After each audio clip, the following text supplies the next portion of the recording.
Welcome to the 2012 World Dairy Expo. My name is Mary Elvacrogue, and I'm with Badgerland Financial. Badgerland, for those of you that don't know, but we're part of the Farm Credit System, and we serve approximately the southern half of the state of Wisconsin. So it's our pleasure today to sponsor the seminar for this afternoon for Building U.S. Agricultural Exports, one brick at a time. The speaker today is Jason Henderson, Vice President and Omaha Branch Executive, Federal Reserve Bank of Kansas City, Omaha Branch. Jason is the Vice President and Executive of the Federal Reserve Bank of Kansas City, Omaha Branch. His position has taken him from coast to coast and around the world for speaking engagements. Additionally, Mr. Henderson writes extensively, overseeing the quarterly publication of 10th District Survey of Agricultural Credit and Agricultural Finance Data Book. He also manages the Main Street Economist, a publication focusing on economic issues in rural America. This seminar has been approved for continuing education credits from the American Registry of Professional Animal Scientists and the American Association of Veterinarian State Boards, RACE program. Forms are available in the back if you are interested in RACE credits. I would like to ask everyone to please silence their cell phones at this time, and it's my pleasure now to introduce Jason Henderson. Well, thank you, Mary. Good afternoon, everyone. One of the things is growing up on a farm that I learned really quickly, especially a dairy farm, was to love the afternoon 1 o'clock nap. After you've been up since 4 o'clock in the morning, you get down, you come in and grab a bite to eat in there. So if you all, it doesn't offend me, pull out your pillows, just don't snore too loud and bother your neighbor. That's all that I ask now. But it's good to be here. What I want to talk about today is basically the biggest, I think, one of the transformations in the economy in general on a global basis has been BRIC countries and the emergence of a rising middle class in developing nations. And it's really transforming agriculture. And so that's why I want to take, just walk through a few minutes and converse with you about some of the things that we've been finding, and what does this really mean? A lot of it comes down to, when I think of what's happening, is that people talk a lot about there's going to be 9 billion people out in the face of the earth, and there's going to be, all of them are going to be rich, right? And so that means that they're all going to want to eat, and eat well, and it's a great strength for agriculture. The challenge is, as we all know, is that agriculture is a highly competitive industry. And they're not all going to want to just eat American-based foods or Brazilian foods or their own home country foods. And so what does this mean for agricultural opportunities going forward? Now, I want to cover 3 things. I want to first by talking about just laying the groundwork of what the transformation in global food demand is. Then I'm going to talk about the economic development food trade. Economic development goes through different stages and processes, and it really shapes food trade going forward, and I think some in unexpected ways. And the third, finally, what does this all mean for dairy? I've done this agricultural exports from BRICS, what does it mean? I've really focused on meat trade, and if we look at meat trade, what does that mean for dairy? And I'm going to talk about that a little bit. All right, so what's the biggest driver? It's incomes. Incomes drive food demand. A lot of people will think about it in terms of population. But 9 billion people with no income means no customers. They have to have income to increase their living standards and food consumption. And so when you look at it in terms of per capita incomes on a real basis, you've seen tremendous gains in both in Brazil, China, India, Korea, Russia. You can go through many different emerging countries. Strong gains in terms of real per capita incomes. Just a decade ago, if you look at Korea's income was about $15,000 in the US cents, and it's up over 25. You're seeing the middle class standards of Russia and Brazil increasing now, with Russia almost $20,000 in real per capita income, Brazil up almost 15, and China with the biggest gains in there where their incomes have basically tripled in a decade. These rising incomes are boosting food demand. It's also reshaping the way people consume food. For example, Just look at the number of people that are owning refrigerators and microwaves. In the United States, most households have one refrigerator. If you come to my house, you'll see two. And microwaves. When you look at some of these emerging countries, you're seeing some refrigerators, well, prominent in Russia and Brazil, increasing in China and India, but you're also seeing some increases in microwave ovens. It transforms food production and consumption. For example, my kids wouldn't know what to do and how to prepare a meal if there wasn't a microwave oven. How could they warm up the hot dog? I think all this stuff going forward is going to really transform how do people consume food products in the future. Now, the other thing that happens is that when they have rising incomes, it also increases proteins and processed foods. And so if you look at the countries that in just in terms of ratio of meat consumption per capita and incomes per capita, when incomes rise, meat consumption increases, but not forever. When it seems that when it gets up to about 15 to 20,000, all of a sudden the curve starts to not rise as quickly. As people have eat enough or consume enough foods, they then start buying other types of consumer products and enhancing their food consumption. Right now, where we're looking at it in terms of India, India is still on that, in terms of the BRIC countries, is still on the bottom end of the curve. They're just starting. They're a low-income nation. They have not increased dramatically in terms of their meat consumption. They still consume proteins through lentils.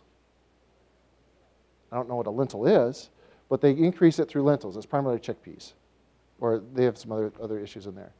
We've seen China, over the last decade, has increased dramatically in terms of its meat consumption, and it's now up in the middle part of the curve. Russia's in the same neighborhood, Brazil, in a middle-income segment. I went to China this summer. I was at a food conference, and my whole assumption when I went there is that the conference would talk completely about the quantity of food in China. How do we feed these people? The conversation wasn't about the quantity of food. The conversation was about the quality of food in China, which tells me that they've reached a middle-income status because they don't want food just for sustenance. They also want it to taste good and be healthy. And so I think that's a dramatic change in terms of once these nations reach a middle-income status, how their food taste and preferences also change. And so you look at it in terms of what's the impact if we give a household an additional $1. The biggest impact on food consumption comes from low-income nations. A USDA study a couple of years ago said if you increase household budgets by 1%, you get a 0.8% increase in expenditures on meat at low-income nations. So almost 1 for 1 in terms of percentage increases. Middle income, it's about 0.6, but when you get to that high-income nations, you can see where that curve is, where the impact of additional budgetary increases has less of an impact on their meat consumption. So when you look at growth in proteins, in dairy, and in food, it's going to come from those nations where we're going from lower incomes, household incomes, to that middle income status. Now, the challenges when it comes to economic development and in terms of this food trade is that there's several different stages that this development of trade goes through. And it has implications for the livestock sector, but it also has implications for crops. And I'm going to take a look at the BRIC countries in meat. And I know this is the Dairy Expo, but I think it's important to look at segments outside of your industry, because a lot of times that's where innovations come, not from inside your industry, but looking outside your industry and taking concepts and applying it to yourself. So let's take a look at meat trade. Let's look at it in terms of stages of agricultural growth. I think there's 4 different stages. First, when nations increase their income, they import food to satisfy demand. They don't have enough food domestically grown, so they decide to increase their imports. Second, then they begin expanding protein production. Increase production inside the country to satisfy growing demand. That has 2 implications. It shrinks meat imports, but at the same time, It expands corn, soybean imports, or grains, or feeds. Think of China. What's been happening? What are the biggest exports in terms of the United States? Third, then they go about and they expand crop production because they want to be self-sustaining in food production in general. And finally, they want to export proteins and crops before they want to compete on a global supply. I think the basic motivation for all these different stages of development is, I'm going to ask you a simple question.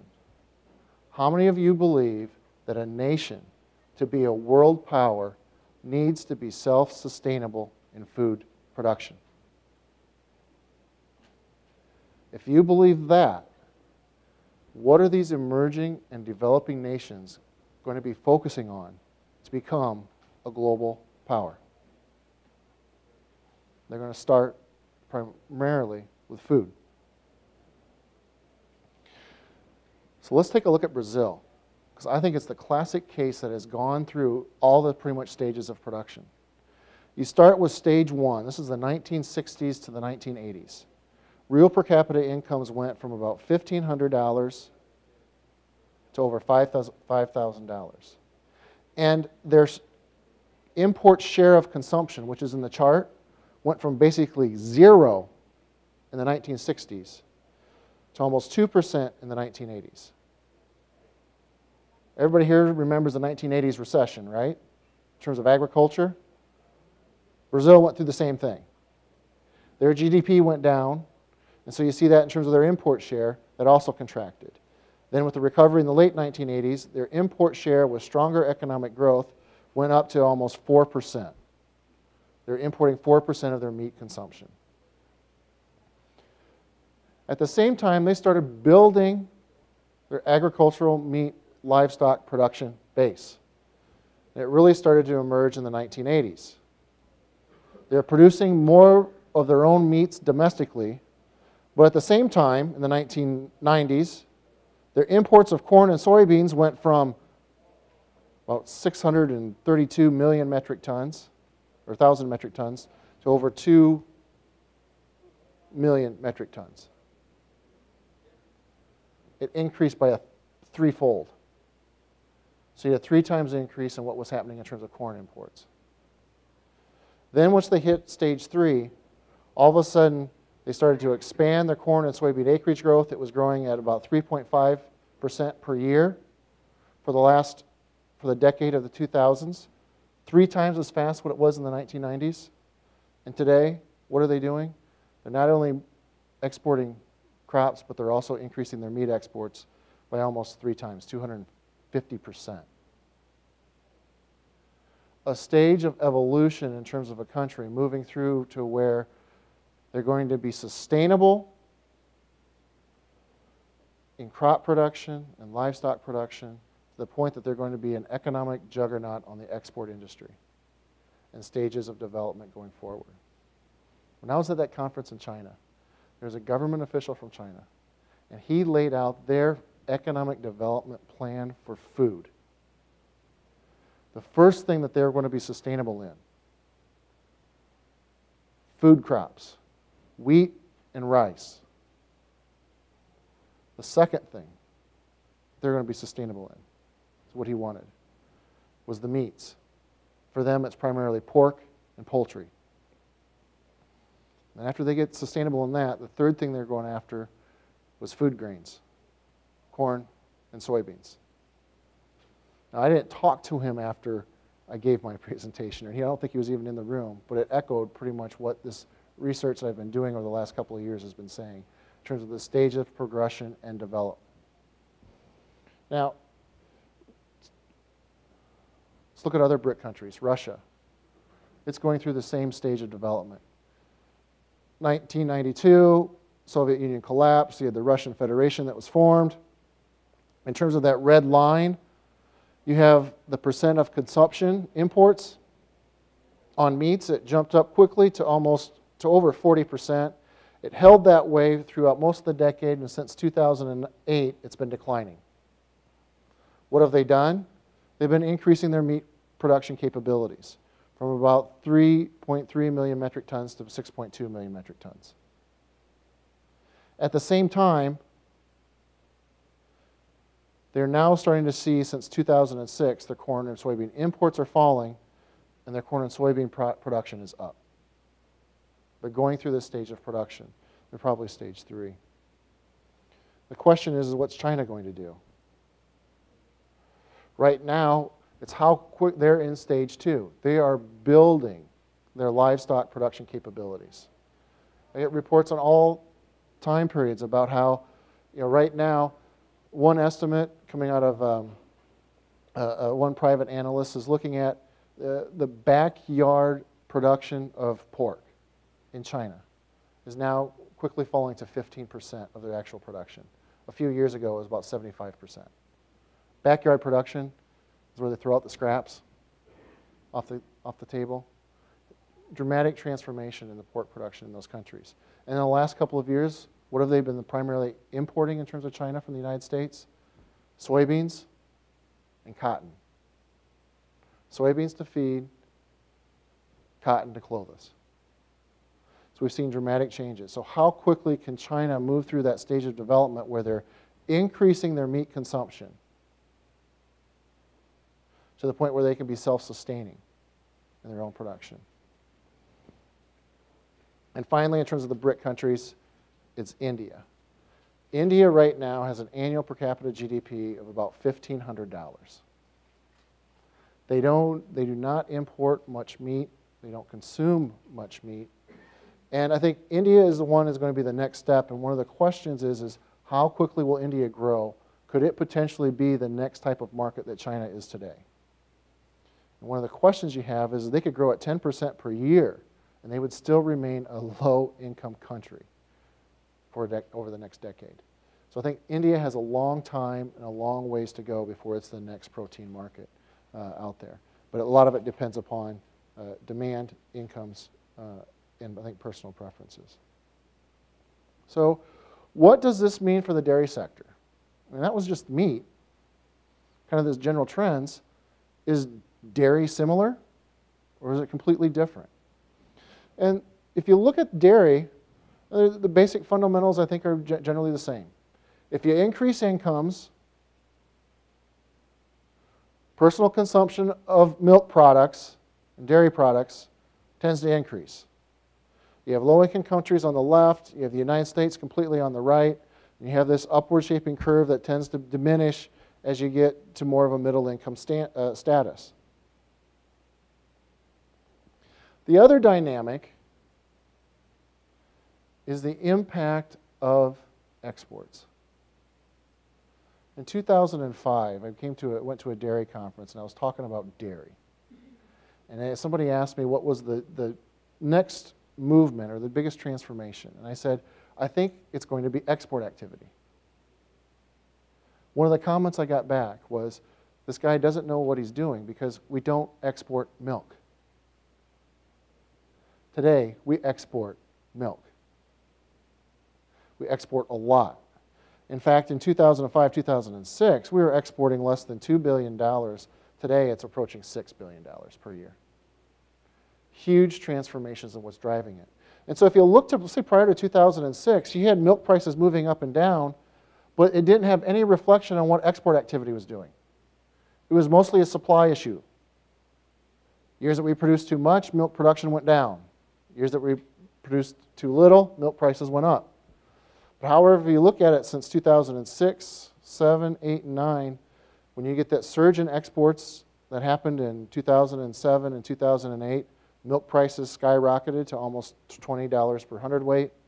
2009, when exports collapsed, milk prices went down with it. Now the last couple of years, milk prices are going back up. The dairy market and milk pricing is completely different from what it was 5 years ago. It is more demand-driven today than what it has ever been. I remember one time when I was growing up on the dairy farm, I asked my dad how milk prices were set.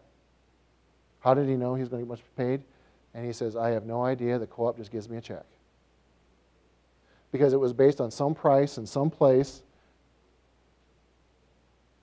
and the difference in distance from there. It's completely different today in terms of the market. While we have some of these marketing schemes out in there, it's a different dynamic. And I think right now it's even more important for the dairy industry to understand what's the dynamic of demand. And agriculture is really great at ignoring the dynamic of demand. It focuses on supply. Do any of you remember the movie Field of Dreams? And the whole motto was, if you build it, they will come. The motto for agriculture is, if I grow it, you will eat it. Or if I produce it, you will drink it. But they always ignore at what price. And I think that's the one thing that agriculture is having to learn and relearn over and over again. If you look at farm booms, if you go take a longer time period, you go from the 1900s to today, we've had 4 farm booms in agriculture. World War I, World War II, the 1970s, and today's farm boom. And the consistent theme in all 4 of those episodes is that U.S. agricultural exports have doubled in all 4 time periods. A doubling. It's driving, exports drive demand, and they drive ag profitability. The question going forward is this sustainable? And what comes around the corner? Because we know after what happened after the 1970s was a collapse in exports in the 1980s.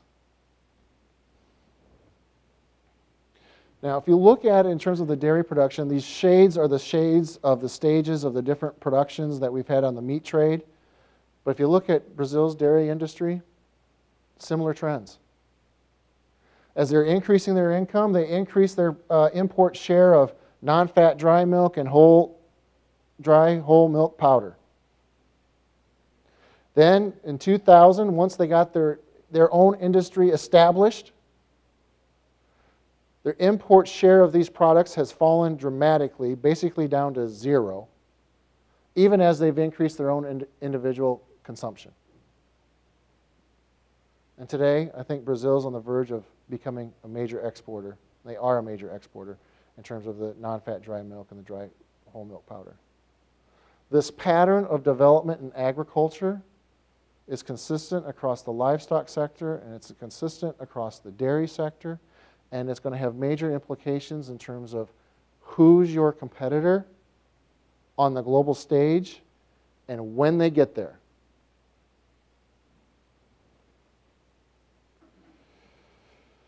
So Brazil, are they at stage 3?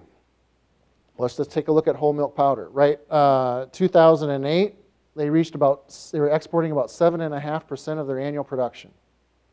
It's gone down the last few years during the financial crisis. I think this is one of the reasons, in my mind, is the value of the Brazilian real has gone up. When the value of your currency goes up, what happens to your competitiveness in export markets? It goes down.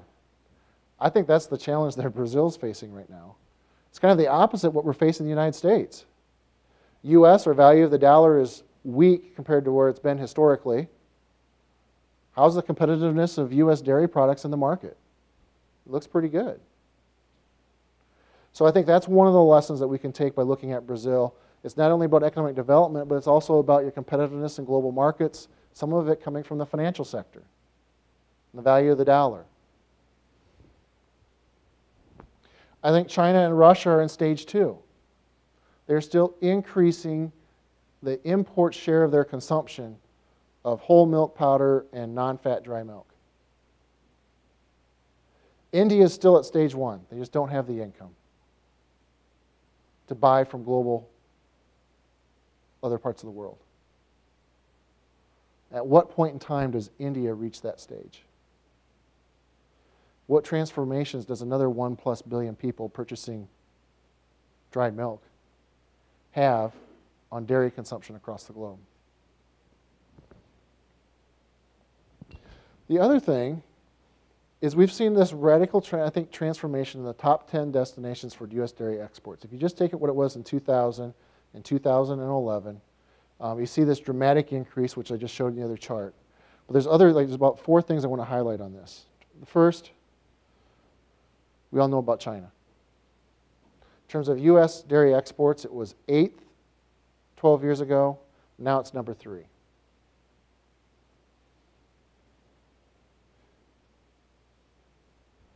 Mexico.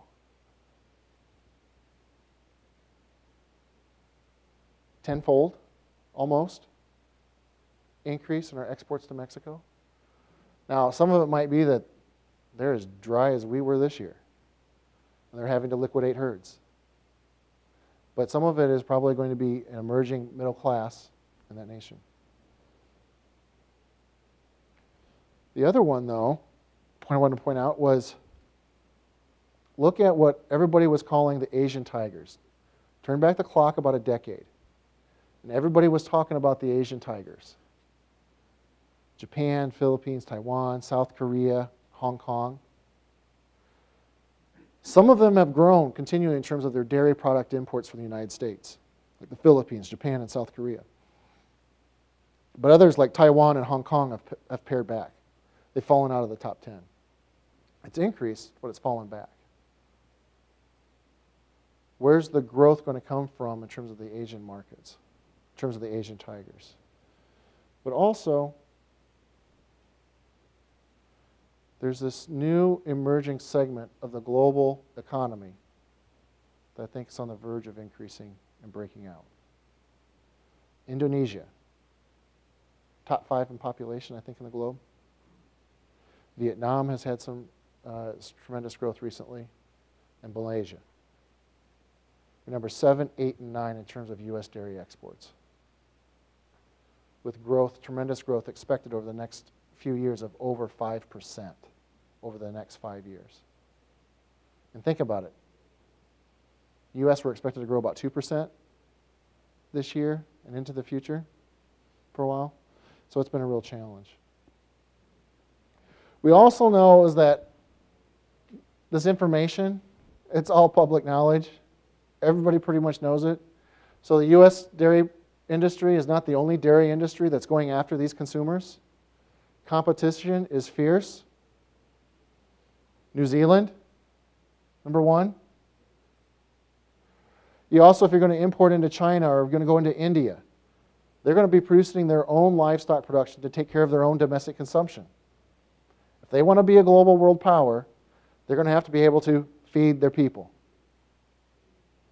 I think that is a primary focus of what's happening. And you also have some emerging, I think, some export-driven industries. I think Argentina, Brazil, South America.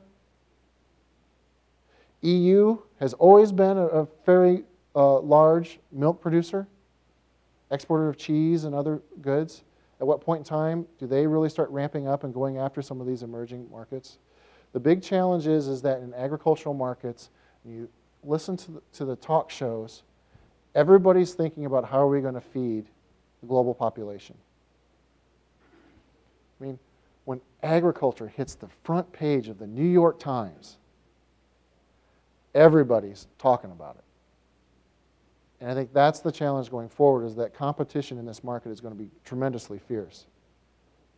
So how do I think, or how do I view competition? I think it's going to come down to technology and innovation. Number 1, I think we're going to have to really enhance and continue to improve the efficiency of milk production at this very basic. We're fortunate in the United States that the amount of metric tons per cow, according to the USDA, is basically double what it is in other parts of the globe, from the EU, Argentina, New Zealand, to China. We have an advantage in terms of that productivity in terms of U.S. agricultural production. But I also think innovation comes down to how are we going to think about exporting new products. We do a lot in exporting dried milk and whole milk powder. What are the opportunities in exporting butter and cheese? My parents live in Reedsburg, just a few miles away. I live in Omaha. I don't care if my dad brings grandma, as long as he brings Wisconsin cheese curds, then everything's okay. But how do you export alternative products to other parts of the globe? And the cheese curds have to be squeaky, because otherwise they're not any good. So how are you going to get the freshness of the products that you get there? Different types of products. But ultimately, I think the biggest challenge for agriculture is going to be water. Right now, across the globe, agriculture consumes about 70% of all the freshwater withdrawals globally. Some nations like India, it's more like 90%. It takes almost 4, this is in liters, but almost 4 gallons of water to produce 1 gallon of milk, according to the World Bank, on average. And at the end of the day, urbanization pressures across the globe increase water demands. How does the industry, how does agriculture and the industry in general use water more efficiently? China, its goal of being self-sufficient in agricultural production, both in terms of livestock and crop production. A third of the country is basically a desert. The rest of it has water. Some southern parts have plenty of it. Northern parts don't have enough. How do they have the water to be able to sustain the agricultural production going forward? One of the advantages we have in the U.S. is that we have water, except when it's a drought year. And I'm living in Nebraska. And one of the things that the Nebraskans treasure most outside of their football team is that they sit on top of the Ogallala Aquifer, the world's largest water aquifer. And their basic position is this: things around us can happen all they want, but we'll never go thirsty as long as that well is running. And that's one of their advantages, and that they tap and try to use all the time. But how can they be more efficient in water usage, in both in its livestock and crop production? As Mark Twain once said, whiskey's for drinking. Water, that's worth fighting for. And I think that's the question that we have going forward. So in general, rising incomes will boost protein consumption. It's going to boost dairy. It's going to boost meat trade in general. How will this demand be satisfied? I think it really depends on stages of production. So if you look at the BRIC countries, I think they're going to tell the story of what other nations that are going to be emerging out of its low income and into middle income status are going to go through. It's going to be building a major agricultural competitor. They're going to start by importing a lot of food because they're going to have this increase in wealth. And then they're going to develop their own economy by becoming agriculturally driven and trying to become self-sustainable. First in livestock, then in terms of crops. And this whole thing is what we're starting to see is all of this is being driven in Asia right now. You're starting to see this emerge. At what point in time does Africa go through this process?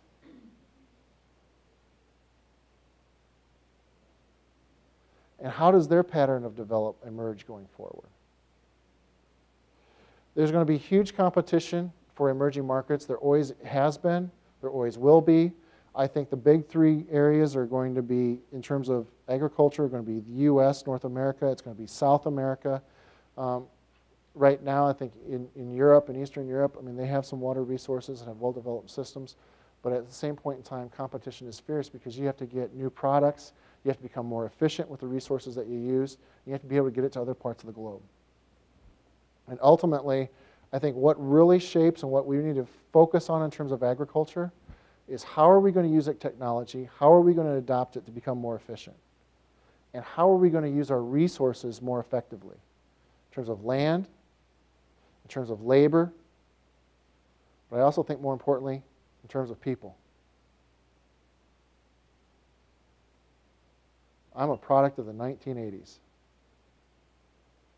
And when we shut down the dairy, my dad said, "There's nothing left for you here, son." How are we going to attract the level of people and the skills that they have to build a new dairy industry, one that's focused on demand, not so much on supply. And I think that's kind of some of the major questions that we have to answer as a dairy sector. So with that, that ends my formal comments. I'm going to open up for questions on anything that people would have. Yeah. As the world's highest cost producer of dairy products, history has shown that only when there's shortages in other countries is when we got the spikes. And how do we establish this market, this permanent market with that kind of scenario, that problem? Yeah. So the question is, if you were in the back and didn't hear it, is if you're the highest cost producer, how do you compete? And how do you maintain and build a market that's sustainable through ups and downs on that process? I think there's a couple of ways you can do it. And people, I think we're going to take generally different strategies. Number one, you can treat it like a commodity market, that milk or all ag products are just commodities. And so the goal is you become not the highest cost producer, you become the lowest cost producer. And how do you do that? You better increase your technology. You better become more efficient. The number of pounds of milk that come out per cow, double it. Labor costs, you better double it. Or if you can't do it on the farm, the distance in terms of transportation from your farm to the final consumer, you better shrink it in terms of the cost process. So you think of the U.S. and how do we compete with South America for the longest time in agriculture? We competed with our transportation system. We were expensive producing it on the farm, but we were low-cost shippers. And that's how we were able to compete. Now, given that our interstate system is 50 years old, given the railroad system is old, given the lock and dam system is about 50 years old, we have some questions on that and how to do it. But those are one way to do it. The other way, I think, not only just driving the cost down, the other way in terms of how do we compete, I think, is that we have to think about not being a commodity market, but we have to think about being a niche market. And where we start selling value-added products and differentiating the products because you're able to extract a premium that pays for your higher costs. And so I think, how do you do that? And that's hard because it's different than commodities where you just produce it and you sell it on the market. You have to actually have products and go out there and price it and create a brand where it's high quality and that people will pay premiums. So those in general, I think, are two strategies that people can use. They're very different. They probably require different types of scales in terms of the size of the operations. Probably create different transportation modes because you got to keep them separate. But those are two ways in terms of how do you compete and build sustainable. You got to either brand it where people are willing to pay premiums, or if you're going to compete on the commodity market, then you got to find a way to drive down your costs, either on the farm by being more efficient, or by through that transportation system and shrinking those costs of getting it from the consumer to the end point.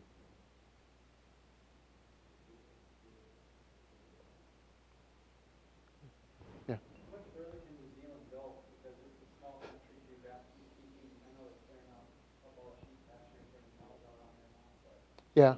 how far can they go as far as their growth is concerned? Well, I think in terms of New Zealand, I haven't been there, so I don't know, intimate of it. The one thing that I would turn to really quick is I would look at their efficiency of production per cow, per animal. I think that's where the next stage would probably go. Because once if you're going to tear it up, eliminate the sheep and do that, you're going to be restricted by that land base. I think it's going to be a focus on how do you increase the efficiency. I was there for 6 months after I got done with school, and we can't beat their efficiency. We had a 500-cow farm here with 2 people. Yeah. This is so much simpler and easier. Where here we got to do all the special stuff. We get to milk every pound of milk that we possibly can. We get the big equipment. We get all the dollars and things, and you can't compete. It's so simple over there. Mm-hmm. Yeah, in terms of in there, I think it's still that efficiency scale. If they're going to be landlocked and going from there, if they're going to grow, they're going to have to do the efficiencies. And so that doesn't mean, there's going to be two different systems, and we'll see how it goes. But I think that's where you would turn to if you're going to be landlocked, where you're not going to have. That's going to be the restriction. How do you use your resources more efficiently? Is probably where it would be. Yeah. Do you feel that either Russia or China has the land base to fully produce their own food and never get to an export market with the number of people they have, or even India? Okay. Is there really a chance of that happening? They can be that Sustainable. Yeah, yeah. What's the potential for Russia and for China? I think in terms of Russia, I think it has the landmass to be able to do it. I think they have some other challenges. I think they're probably more institutional. How do you go from a system that has been more of a collective farming, go back into a capitalist system, and then, which is smaller, traditionally smaller, and then rebuild it and build it back up? I think that's a transition that they're going to have to go through, and I think that one's going to be kind of a general struggle. I think in China, I have a real question in terms of do they have the land mass to be able to do it. When I was over there, one of the speakers said, hey, let's put it this way. The western part of China is all desert. So you have this half to a third of China on the eastern coast. You have the world's largest pork industry, you have the world's largest poultry industry, and you have the most population on the globe. That is just a recipe for disease, of having all those animals live together. And so I think the challenge for them is going to be how do they get the land mass in there? And I think it's going from how do you also get an agricultural system that's based upon peasant farming, where the average size of the farm is 4 hectares, and get that to a place where you're doing like American-style agricultural development. They're doing it in there. The biggest investment company on agriculture in China is Nestle. And they're there, and they're putting together these larger farming operations right next to these little smaller peasant farms that are out there. So they're doing it. I don't think they'll have the land base. I think they'll have some. I think China has challenges on the natural resources side more than what Russia does. I think Russia has some potential, but they have to become more efficient. They have to adopt, I think, more of a capitalistic mindset, and they're going through that process, and it'll take some time. But overarching all of this, which we haven't talked about much, is how do you finance it? Agriculture is an expensive industry in terms of upfront fixed costs. And how do you finance agriculture? So I was talking to one hedge fund, and they've been in Russia since 1992. And I asked him, I said, what is your biggest challenge that you have in financing agricultural developments in Russia? And he said, it's not equity capital. He says, I can bring that to the table. But locally in Russia, they don't have things such as community banks or the farm credit system that provide debt. Those operating loans that just kind of roll over every year and you're able to receive and get that function.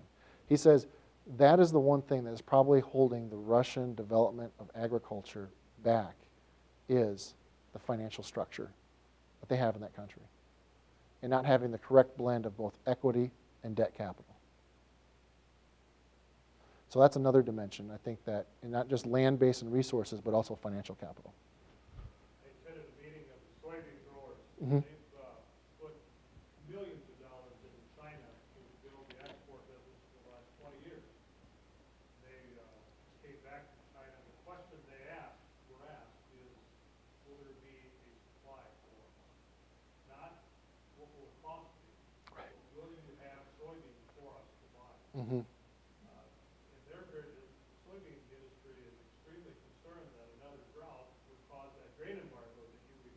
Yep. In the 70s and 80s, mm-hmm. that would wipe out 20 years of business development for export. Right. No, and I think that in this time period, what we've had over the last decade, or the last few years, we've had tremendous drought issues throughout the globe. I mean, let's go to Russia. They've had, this year was its worst drought in 9 years, and 3 years ago was the worst drought ever, almost over there. We've had droughts here. There are going to be some challenges in terms, I think, the short term in terms of actual crop production. And we're going to have these drought years will highlight that tremendously. But I think it's part of demand that's growing so fast and outstripping the supply. The supply response is always a little bit lagged and delayed because you need the high prices to justify new innovations, new technologies to get your agricultural production to reemploy. And so I think if you would talk to the crop seed production companies, they would probably say is that we could they've said we can have 300 bushel corn. We have the technology to get there. But they're not going to sell it at a price that's equivalent to $3 corn. They're going to want their margin as well. And so I think it comes back to your point is, I think if you get the higher prices and they're willing to pay, I think agriculture will fulfill that demand. I just have complete confidence that global farmers are more than willing to produce themselves out of prosperity. Because when there's an extra dollar on the table, they've always found a way to increase production to the point that they've always overproduced. And we've been talking about the inability to feed the world since the 1600s with Malthus. And we've always found a way, and I think, and I'm just a big believer in technology. I think the technology will show up. I think technology will be there. If the money's there, the technology will be there to do it. That's my bias. So that's how I would answer that. Yeah. There's many political factors that are going to be involved in this, so China and Russia, you mentioned about Russia. Mm-hmm. One of the things that I saw when I was over there was the land was owned by the government, and they owned the cattle, and they get them to improve the production of the land by adding something, fertilizer or whatever, was just not there. They Mm-hmm. didn't have any desire to improve the land because they didn't own it. Yep. And those kind of factors are going to influence this whole thing. Yeah, and it is. And I think that's one of the advantages of a capitalistic type of agricultural production system. Private ownership is the incentives go back to the producer, and they tend to upgrade land and make those investments. But on the political side, I mean, we're going to have, I think, alternative pressures that we haven't mentioned yet at all. Environmental concerns. How do you get rid of waste? I think all those pressures are out there. There's also the humanitarian side. Have you petted your cow today? I think those are the things that out there in terms of how do the treatment of animals and the treatment of livestock going forward, and people have various differences of opinion that are out there, and I think it's just a real challenge. And I think some of it comes down to is people don't understand agriculture. You remember the kids' movie, the animated movie, The Backyard, or The Barnyard? And it was an animated movie, and it turned it into a cartoon, and the lead character was a bull. What disturbed, the bull standing on 2 feet and talking didn't disturb me. What disturbed me was he had an udder. A lack of understanding about basic anatomy of animals in the dairy industry. I think this is the challenge that agriculture has, is how many people don't know about agriculture and how distant they are removed from agriculture. I'm living in town. My kids are town kids. They go out to Grandpa's to visit at Christmas and at birthdays, and they get to spend 1 week on the farm. But they're town kids. And so how many other town kids get that experience of going out and understanding an industry like agriculture and really understanding what goes on? And I think that's one of the other challenges that agriculture faces going forward. Yeah. Yeah, that's good. Brazil moved kind of fast through the system, I think, compared to what, especially India, Mm-hmm. is going to move through this system. I think because of the variables in coffee and stuff, we're going to have a whole different time frame for these countries to make this, and even the newer ones coming on that are just starting, the Malaysias and that kind of thing.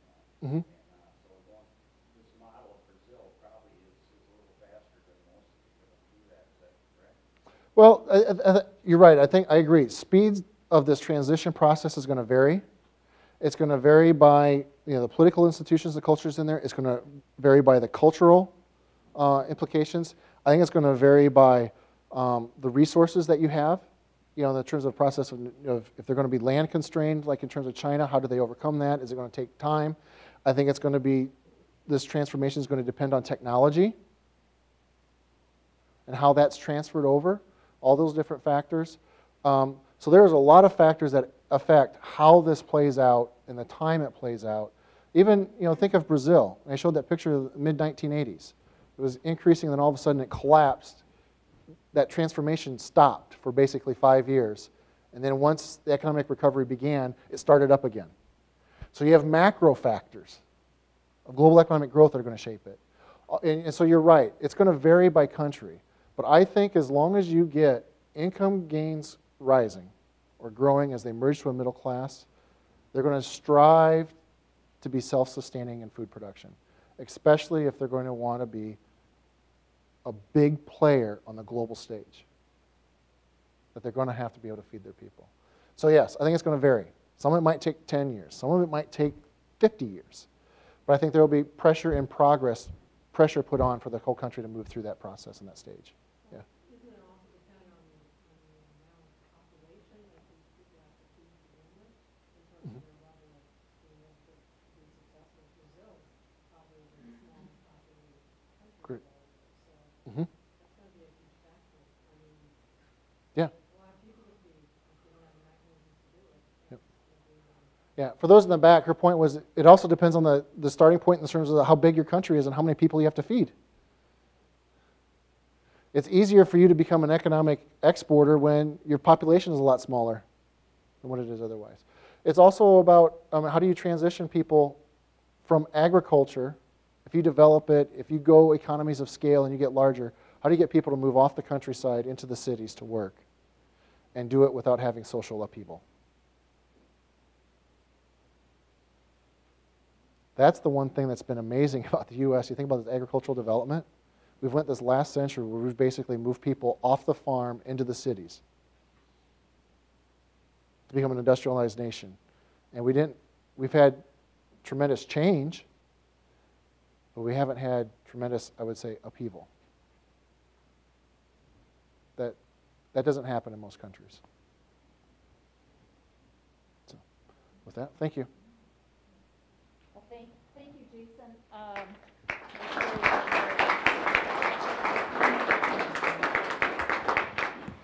This was a very interesting and important and very current topic that we all very much enjoyed. So before you folks leave, if you wouldn't mind completing the evaluation form, the folks at World Dairy Expo would certainly appreciate your input to them for future seminars and so forth. So I hope you enjoy the rest of your day at World Dairy Expo. It's on behalf of Badgerland Financial, it's been our pleasure to sponsor this seminar for you today. So have a great day at the Expo.